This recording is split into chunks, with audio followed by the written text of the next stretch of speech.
मणिपुर की घटना रुकने का नाम नहीं ले रही है और जंतर मंतर पर डेली मणिपुर के लोग आकर अपने हक और अधिकार की बात करते हैं। हमारे साथ संजीव तिवारी जो है, जो मणिपुर की घटना को बहुत बारीक से समझते हैं। तिवारी जी, पहले तो आपका बहुत बहुत स्वागत है। मणिपुर की घटना क्या है, एक एक बहुत बारीकी से समझाइएगा थोड़ा। सबसे पहले मणिपुर को समझना पड़ेगा जी, और इस बीज को बोया किसने, इस विषय को भी समझना पड़ेगा कि ये बीज बोया हुआ किसका है। मणिपुर दो हिस्सों में बटा हुआ है। अच्छा। एक वैली है, घाटी, और दूसरा हिल। जो मणिपुर का 90% क्षेत्र है वो पहाड़ी क्षेत्र है, अच्छा। हिल एरिया है, और जो 10% क्षेत्र है वो घाटी एरिया है जी, जो वैली एरिया, जो प्लेन एरिया है। प्लेन एरिया में मैतेई हिंदू रहता है, जो मुख्य रूप से ये समाज आप देख रहे हैं पीछे जी, जो आया हुआ है, मैतेई हिंदू प्लेन एरिया में रहता है।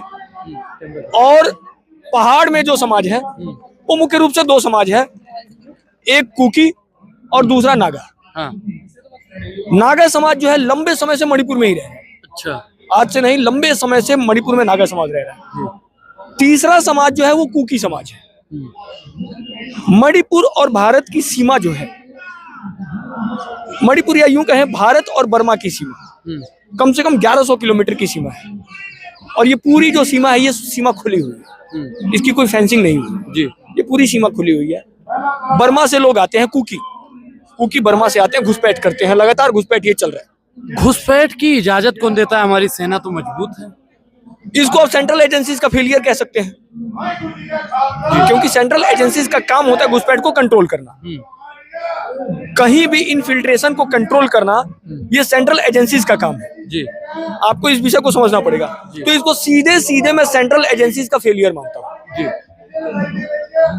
हाँ, इसमें एजेंसीज के फेलियर के साथ साथ हम ये कह सकते हैं कि केंद्र सरकार ने प्रयास किए थे फेंसिंग के।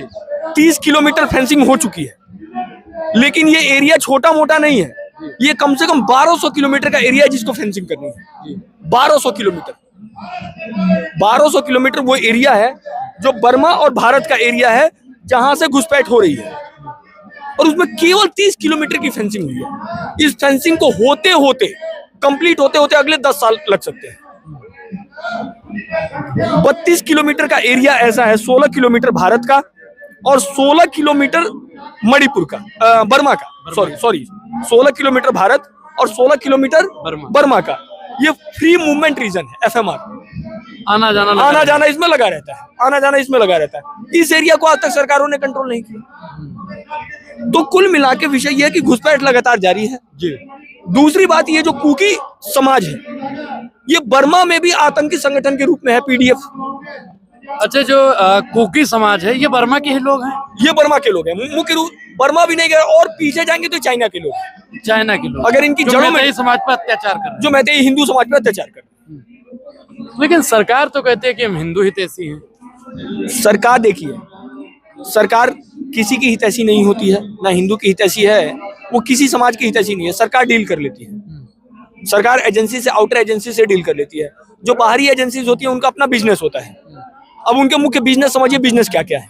सबसे पहले बाहर की जो एजेंसीज है उनके बिजनेस को आपको समझना पड़ेगा। उनका पहला बिजनेस हथियार का बिजनेस है। कुकियों की कम से कम, मैं आपको कुछ संस्थाओं के नाम बताता हूँ जी, ये आपके चैनल को पता चलना चाहिए। नहीं, बिल्कुल, कि कुकी आतंकी संगठन है कौन कौन से। अच्छा, कुकी आतंकी संगठन, टेररिस्ट आतंकी संगठन। हाँ, ये बहुत बड़ा आरोप भी लगा रहे हैं। हाँ, आरोप नहीं, सत्यता है ये, सत्यता है ये। जी, क्या कह रहे हैं आप? क्योंकि आतंकवादी संगठन नहीं है। ये देखिए, ये कुछ बता रहे हैं, आगे आइए आप। ये देखिए Kuki National Front, KNF, Kuki National Army, Kuki National Front Military Council, Kuki Liberation Army, Kuki Revolutionary Army, Kuki National Front Zogam, Kuki National Front Samuel, Kuki, ऐसी कम से कम 50 संस्थाएं। आप क्या कहेंगे, आप बताइए। ये ना ST में आते हैं, ये आदिवासी लोग हैं। आगे आइए आप। कुकीज है और एक नागा से, और मैथई के बीच में झगड़ा है इनका। मैथई और कुकीज का झगड़ा है। ये कोई आतंकवादी और हिंदुओं का झगड़ा थोड़ी है। बताइए। तो ईसाई और इनका है, हिंदुओं का है। सारे के सारे कुकी क्रिश्चियन है। हाँ, बस यही तो समस्या है। यही तो मैं इतने देर से बोल रहा हूँ, समझे नहीं ना। हाँ, सारे कुकी क्रिश्चियन है। नागा भी क्रिश्चियन है, लेकिन नागा वहाँ के मूल है, मैतेई समाज पर कैसा अत्याचार हो रहा है तिवारी जी? अत्याचार हर प्रकार का, जैसे कुछ बताइए हाँ। आप दर्शकों को। आप इसको ऐसे समझिए, पहले भारत का नॉर्थ ईस्ट के पैटर्न को समझिए। नॉर्थ ईस्ट मतलब 5 राज्य, हाँ। मुख्य रूप से 5 राज्य, मणिपुर, मिजोरम, मेघालय, नागालैंड और अरुणाचल। इस पूरे 5 राज्यों में खुद को हिंदू कहने वाला समाज केवल और केवल मैतेई है। केवल और केवल मैतेई है जो खुद को हिंदू कहता है। ये जो लोग बैठे हैं, हाँ, ये हिंदू कहते हैं। ये मैतेई है, ये मैतेई हिंदू है। ये खुद को हिंदू कहते हैं, हिंदू परंपराओं का पालन करते हैं, वैष्णव धर्म को मानते हैं, हमारी ही तरह तिलक लगाते हैं, हमारी ही तरह कृष्ण की पूजा करते हैं, हमारी ही तरह होली का त्योहार मनाते हैं, हमारी ही तरह दिवाली का त्योहार मनाते हैं। हाँ, मतलब पूरा जो हिंदू पूरा प्रथा में आता जो है। हिंदू ट्रेडिशन है, उस हिंदू परंपराओं को ये मानते हैं। जो 16 प्रकार का संस्कार होता है सब। हाँ हाँ हाँ, जनेऊ होता है इन लोग का, ब्राह्मण है, मैतेई में ब्राह्मण भी हैं जो शर्मा लिखते हैं। लेकिन इनके ऊपर अत्याचार करने इनके वाले ऊपर अत्याचार करने वाले वो लोग भी तो हिंदू लिखते हैं। वो हिंदू नहीं है, उनकी आइडेंटिटी केवल और केवल क्रिश्चियन की है। लगभग उस समाज में मोर देन 99% कन्वर्जन हो चुका है, सारे कुकी क्रिश्चियन है। तो ये अत्याचार क्यों हो रहा है इनके ऊपर? सवाल मेरा ये इस अत्याचार का मुख्य कारण ये है कि जो हिंदू परंपरा है वहां से पूरी तरीके से विलुप्त प्राय हो जाए, हिंदू खत्म हो जाए मणिपुर से। नॉर्थ ईस्ट में खुद को हिंदू कहने वाला कोई ना बचे, सारे के सारे क्रिश्चियन हो जाए और एक क्रिश्चियन स्टेट वहां पे फॉर्म हो जाए और फिर से भारत को डिवाइड करके एक अलग ईसाई राष्ट्र वहां पे बनाएगा। अच्छा, मेन समस्या इनका ये है। मेन प्लानिंग बच्चों को मारा जा रहा है, महिलाओं को सब इसीलिए ईसाई राष्ट्र बनाने के लिए। मतलब या तो कन्वर्ट हो जाओ या तो मारे जाओ, या तो ईसाई बन जाओ या तो मारे जाओ। संस्थाएं किस लिए काम? इस देश में सबसे बड़ी समस्या ये हुई कि इस्लामिक आतंकवाद पे चर्चा तो हुआ, लेकिन ईसाई आतंकवाद पे इस देश में कोई चर्चा नहीं हुआ। Christian militancy is more dangerous than Islamic militancy. इनके पास हथियार, मैंने अभी बताया आपको 50 लगभग 1.5 साल से ज्यादा इस घटना को चलते हो गया। केंद्र में भी उन्हीं की सरकार है, मणिपुर में भी उन्हीं की। मैंने कहा ना कि सरकारों ने डील कर रखा है। 3 बिजनेस मैंने आपको बताया। पहला बिजनेस हथियार का बिजनेस, जिसके पीछे अमेरिका भी है, इजराइल भी है, चाइना भी है, क्योंकि हथियार तो सबको बेचना है। इन कुकियों के पास जो हथियार आ रहे हैं, विभिन्न कंपनियां हैं हथियारों की। अमेरिका की भी हथियार की कंपनी है, चाइना की भी हथियार की कंपनी है, इजराइल की भी हथियार की कंपनी है। सबको अपना हथियार बेचना है। तो पहला बिजनेस जो है वो हथियार का बिजनेस है। पहला बिजनेस हथियार का बिजनेस है। वो उनको इससे, वो अमानवीय लोग हैं, उनको केवल अपना हथियार बेचना है। वो कुकी संस्थाओं को अपना हथियार बेच रहे हैं। दूसरा बिजनेस है ड्रग्स का बिजनेस है, पॉपी प्लांटेशन। ड्रग्स की खेती कैसे हो रही है वहाँ? एक बीज होता है पॉपी, जो बर्मा से आता है। उस बीज को यहाँ बो दिया जाता है और उस बीज के माध्यम से पूरा का पूरा लैंड जो है इनफर्टाइल हो जाता है। तिवारी जी, एक चीज हमारे समझ में नहीं आ रहा है कि बर्मा से यहाँ पे चीज आ रही है और सरकार को हमारे पता नहीं चल रहा है। मैंने कहा ना कि सरकारों ने डील कर रखा है। मैं इससे ज्यादा कुछ आपके चैनल के माध्यम से नहीं बोल सकता। मतलब मन में बहुत कुछ है। मन में बहुत कुछ है। मैं सीधा कह रहा हूँ कि लोगों ने यहाँ डील हो रखी है ना, हथियार के बिजनेस में डील हो रखी है। कौन कौन इन्वॉल्व है क्या पता, सत्ता में बैठे हुए लोग इन्वॉल्व हो। ये एक प्रकार की डील है, हथियार का बिजनेस, पॉपी का बिजनेस। तीसरा बिजनेस कन्वर्जन का बिजनेस, क्रिश्चियन कन्वर्जन का बिजनेस, ये भी बिजनेस ही है। तो ये एक प्रकार का बिजनेस है, आप समझिए। इसमें इंटरनेशनल एजेंसी जो है, अंतर्राष्ट्रीय ताकतें इन्वॉल्व। अंतर्राष्ट्रीय ताकतें कोई सी भी हो सकती है। मणिपुर की हिंसा को कैसे रोका जा सकता है? कब तक मणिपुर के लोगों पर यह अत्याचार होता रहेगा? देखिए, ये अत्याचार तब तक होगा क्योंकि अब मुझे किसी से कोई अपेक्षा नहीं है, ना ही सेंट्रल एजेंसी से अपेक्षा है।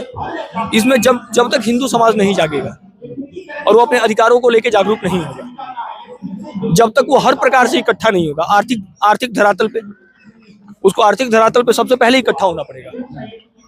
हिंदू समाज के जो ब्यूरोक्रेट्स हैं, मैं ज्यादा दूर नहीं जाऊंगा, जिन मैतेई हिंदुओं के ऊपर अत्याचार हो रहा है उनकी संख्या 15 लाख के आसपास है। 15 लाख? 15 लाख है। पूरे मणिपुर में लगभग 55% अभी भी हैं, वो वैली में रहते हैं। जो मणिपुर के मुख्यमंत्री हैं वो भी मैतेई हिंदू हैं, वो भी मैतेई हैं, वो कुकी और नागा नहीं है। वो ना कुकी है ना नागा। फिर भी बोल नहीं रहे हैं भय। मैं यहाँ पे मुख्यमंत्री के बारे में तो बहुत ज्यादा कुछ नहीं कहूंगा। भय एक बड़ा कारण है। जबकि मैं सेंट्रल एजेंसीज को ब्लेम करूंगा, लेकिन स्टेट एजेंसी को मैं अभी भी इसलिए ब्लेम नहीं कर रहा हूँ क्योंकि उन्होंने कुछ अच्छे स्टेप्स लिए थे। मणिपुर के मुख्यमंत्री ने कुछ अच्छे स्टेप्स लिए। सबसे पहले जो पॉपी की खेती करने वाला जो माफिया है, माफियाओं को कंट्रोल करने का इन्होंने काम किया। और इसमें एक और बड़ा विषय है, मैतेई हिंदुओं को एसटी स्टेटस अभी तक नहीं मिला हुआ है, जिसकी मांग ये लंबे समय से कर रहे हैं। इनको सबसे पहले तो एसटी स्टेटस दे देना चाहिए, जनजाति का दर्जा। जो व्यक्ति बाहर से आ रहा है, बर्मा से आ रहा है, आप उसको एसटी का दर्जा दे रहे हैं, आप उसका वोटर आई कार्ड बनवा दे रहे हैं, सारी सुविधाएं उनको मिल जा रही हैं। लेकिन जो यहाँ का समाज है, अभी भी मैतेई हिंदू शरणार्थी कैंपों में रह रहे हैं, शरणार्थी शिविरों में। आप समझिए, यहाँ का समाज शिविर में रह रहे हैं और बाहर से आया हुआ व्यक्ति यहाँ पे एमएलए बन जा रहा है। बाहर से आए हुए क्योंकि कम से कम 7 तो मणिपुर के विधायक हैं। बाहर का घुसपैठी आतंकी यहाँ पे विधायक बन रहा है। इन सबका जिम्मेदार आप किसको समझते हैं? इंटरनेशनल एजेंसीज, बाहरी ताकतें, बाहरी ताकतें। लेकिन वर्तमान सरकार तो कहती है कि थर थर कांपता है लोग हमसे। मैं वही तो कह रहा हूँ ना, आप रसिया यूक्रेन के बारे में बाद में देखिए, पहले आप मणिपुर को संभालिए। मेरा सीधा सीधा कहना यही है, रसिया यूक्रेन आपके द्वारा कंट्रोल नहीं हो रहा है, पहले आप मणिपुर को संभालिए। पाखंड करना छोड़िए, सबसे पहले भारत की इंटीग्रिटी, नेशनल इंटीग्रिटी के ऊपर बात होनी चाहिए। सिंपल सा कंसर्न है कि सबसे पहले मणिपुर के हिंदू, यही काम तमिलनाडु में हुआ था, यही काम पंजाब में हुआ था। आप समझिए, अब मैतेई हिंदुओं ने डर के मारे खुद को हिंदू कहना बंद कर दिया है। अब वो कह रहे हैं कि हम मैतेई हैं, हम हिंदू नहीं हैं। समझिए कितना भयावह है कि एक समाज कल को, उदाहरण के तौर पे मान लीजिए आप ब्राह्मण हैं, राजपूत हैं, बनिया हैं, कल को आप भय के मारे ये कहना शुरू कर दें कि हम हिंदू नहीं, हम केवल ब्राह्मण हैं। ये स्थिति मणिपुर में उत्पन्न हो चुकी है। वहां का समाज अब खुद को मैतेई कह रहा है, हिंदू नहीं कह रहा है। आप सरकार को आखिरी में क्या कहना चाहेंगे? सरकार सबसे पहले बॉर्डर की फेंसिंग कंप्लीट करे। जो 1100 किलोमीटर का बॉर्डर है, सबसे पहले उसकी फेंसिंग हो, घुसपैठ को रोका जाए और एनआरसी वहां पे लागू किया जाए। एनआरसी अभी तक मणिपुर में लागू नहीं हुआ है। जो बाहर से आए हुए घुसपैठी हैं, उनको आइडेंटिफाई किया जाए। जो आतंकी संगठन है, उनके हथियार जब्त किए जाए। पारथकीकरण होना जरूरी है। पारथकीकरण होना जरूरी। तो मणिपुर में पारथकीकरण होना जरूरी है और मणिपुर के हिंदुओं पर अगर अत्याचार नहीं रुकता है तो ये कह रहे हैं कि ये बाहरी एजेंसियों का एक वो है और अपनी सरकार का फेलियर। पूरी बातचीत पर आपकी क्या प्रतिक्रिया, अपनी प्रतिक्रिया जरूर दें। बहुत बहुत धन्यवाद।